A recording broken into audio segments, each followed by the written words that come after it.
développement, engineering. Voilà, et donc comme les autres, c'est parti pour toi, 110 minutes. Bonjour à tous. Je vais vous parler, en fait là, ce dont je vais vous parler, c'est une méthode que j'ai découverte il y a 4 ans et que j'ai appliquée sur pas mal d'équipes différentes. Au final, plus d'une cinquantaine d'utilisateurs l'utilisent. J'ai pu l'utiliser avec plus d'une cinquantaine de développeurs, PM, designers. Et donc, je vais vous présenter un peu comment ça marche, cette méthodologie. D'abord, pour en revenir, mon métier, c'est d'industrialiser la production d'expériences utilisateurs. C'est-à-dire qu'il y ait une personne qui a 1 million, l'expérience utilisateur sera la même. Donc c'est pas moi qui produis l'expérience utilisateur, moi je fais pour que les utilisateurs puissent l'utiliser.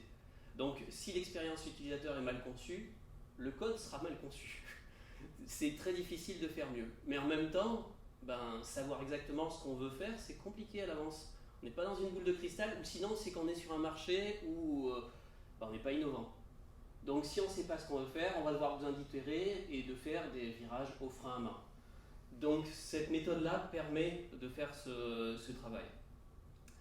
Qui je suis? Je suis VP Engineering chez Chance, j'ai une quinzaine de développeurs, c'est une entreprise qui travaille dans la mobilité sociale, d'accompagner les gens dans la mobilité sociale.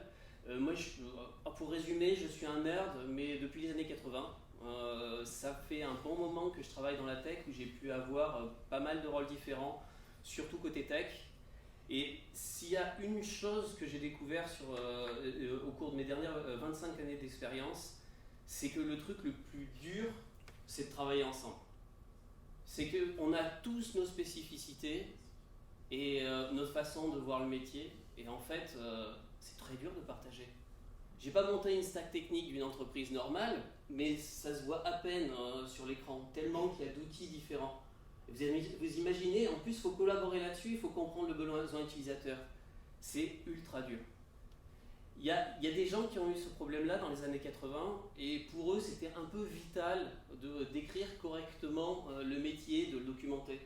Dans les années 80, dans le nucléaire, en fait, ils ont eu un gros souci, c'est que ceux qui avaient fait les centrales et maintenues, en fait, ils partaient à la retraite. Et la maintenance, en fait, c'était des automatismes. Et ils avaient extrêmement de mal à documenter ce que faisaient les personnes, quelles étaient les actions, quels étaient les processus qu'ils devaient faire. Il y a un labo de recherche qui a travaillé là-dessus et qui s'est aperçu que ce qui marchait le mieux pour avoir une description exacte de ce que faisait une personne, c'était de la ramener à l'action. Pas au savoir qu'elle avait, pas aux objectifs qu'elle avait, pas le contexte ce jour-là, pas au jugement, c'est nul, mais revenir à l'action. Et avec ça, on réussissait à décrire parfaitement ce que faisait la personne. Et un truc qui est passionnant, c'est que les gens qui reprenaient le travail après derrière, en fait, s'ils relisaient le journal des actions, ils arrivaient facilement à reprendre le boulot. Pas quel est l'objectif derrière, pourquoi on faut savoir, quelles sont les connaissances, c'était beaucoup plus facile pour eux. Nous, dans la tech, actuellement, en fait, on documente, on a beaucoup de choses différentes, mais c'est la difficulté, c'est qu'on n'a pas de source de vérité. Si je vous demande où est le produit, selon votre rôle, le produit va être dans le code, dans les gestions de projet, dans le Excel avec le suivi des tâches, dans les KPI, dans le suivi du funnel, dans les performances.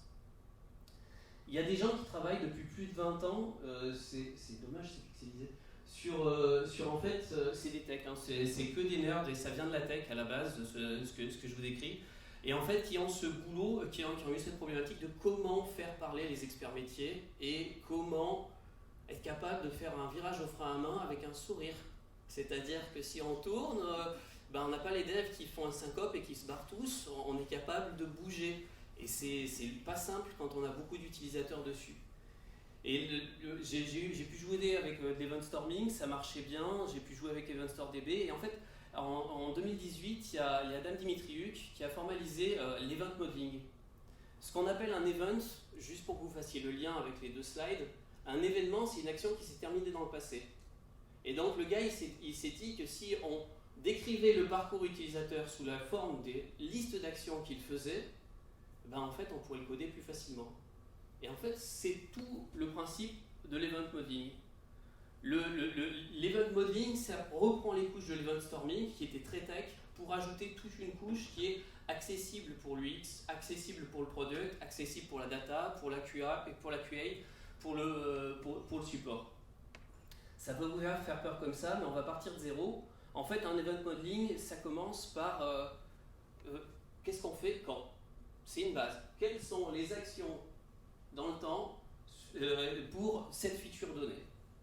On suit sur qui sont les différentes personnes, parce qu'une réservation d'hôtel, par exemple, au début, on se dit, ouais, il y a toutes ces actions, puis on s'aperçoit que, en fait, il y a le manager qui doit intervenir, l'hôtel, il y a la femme de ménage, il y a les différents acteurs qui doivent intervenir. Et on continue avec l'UX. On a fait les actions, maintenant on transforme ça sous la forme d'UX. C'est moi qui ai fait l'UX, donc c'est un peu basique. En vrai, on va itérer au fur et à mesure pour d'abord commencer sur des wireframes.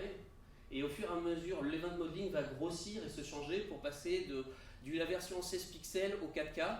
Mais on va faire vivre les choses. Le but, c'est d'itérer, d'avoir un outil pour itérer, se tromper, recommencer à pas cher. Parce que tant que c'est sur un modèle de cette façon-là, ça coûte pas cher à dupliquer, contrairement à si c'est du code. Là, en fait, une fois qu'on a défini le parcours utilisateur, donc qui fait quoi quand, la question c'est le comment. Maintenant, comment j'intègre les développeurs? Comment j'intègre les développeurs? En fait, qu'est-ce qui se passe? C'est quand l'utilisateur il s'enregistre, en fait, ça donne un ordre au système. Donc l'ordre reçoit un paramètre de email et mot de passe. L'utilisateur a terminé, l'ordre est terminé, j'écris un événement pour dire que l'utilisateur s'est bien enregistré. Ça, c'est ce que je vais garder dans la durée. Ce qui va se passer, vous voyez, pour l'ajout de chambre, par exemple, en fait, cet événement va me permettre de mettre à jour la base de données.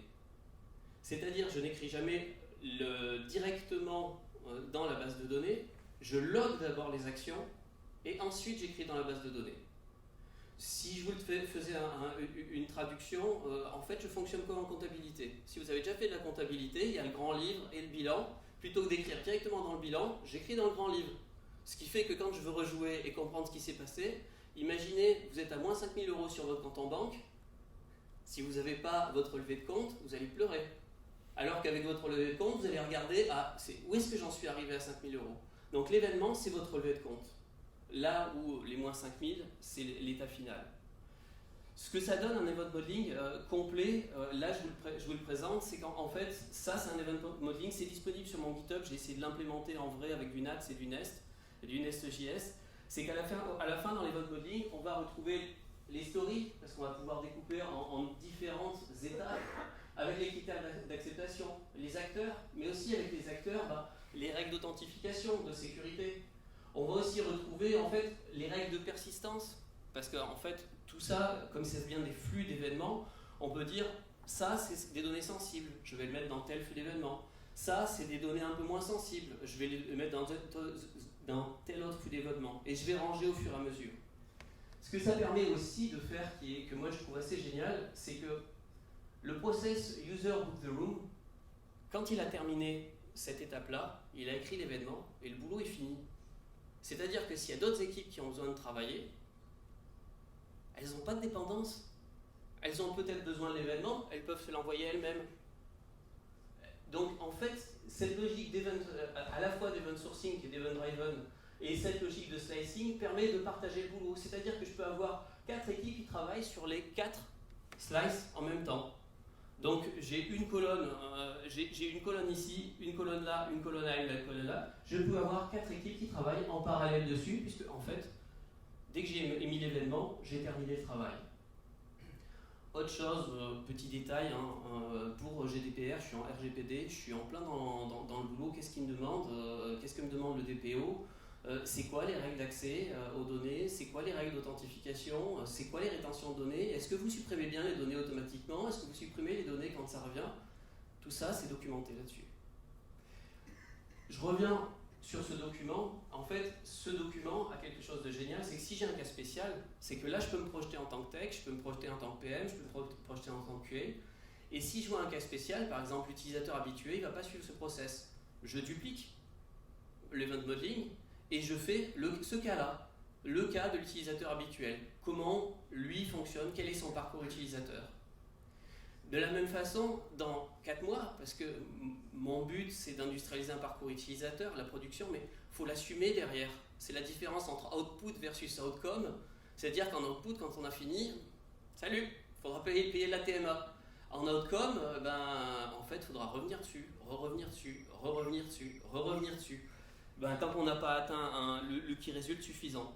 Et ce qui est vraiment bien avec cette logique-là, c'est qu'en fait, j'ai un support sur lequel je peux revenir. J'ai une mémoire qui est partagée pour tout le monde.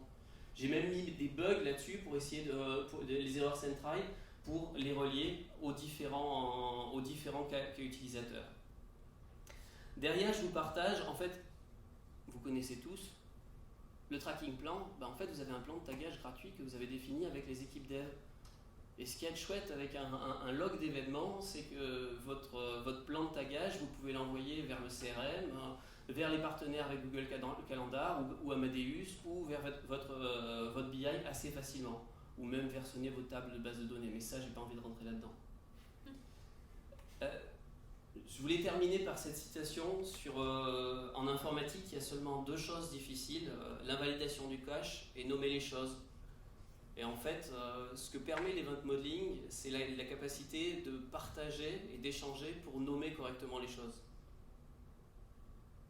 Voilà. Et si vous voulez, il y a des ressources en fait sur le QR code, il y a le lien vers l'event modeling, un template Miro que si vous pouvez le réutiliser.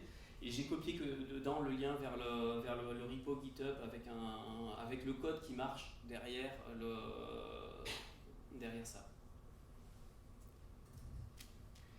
Super, merci beaucoup Vincent pour ce encore très bon timing et donc ce qui nous laisse le temps d'une question si vous le souhaitez. Voilà, j'en vois une là-bas, j'arrive avec le micro.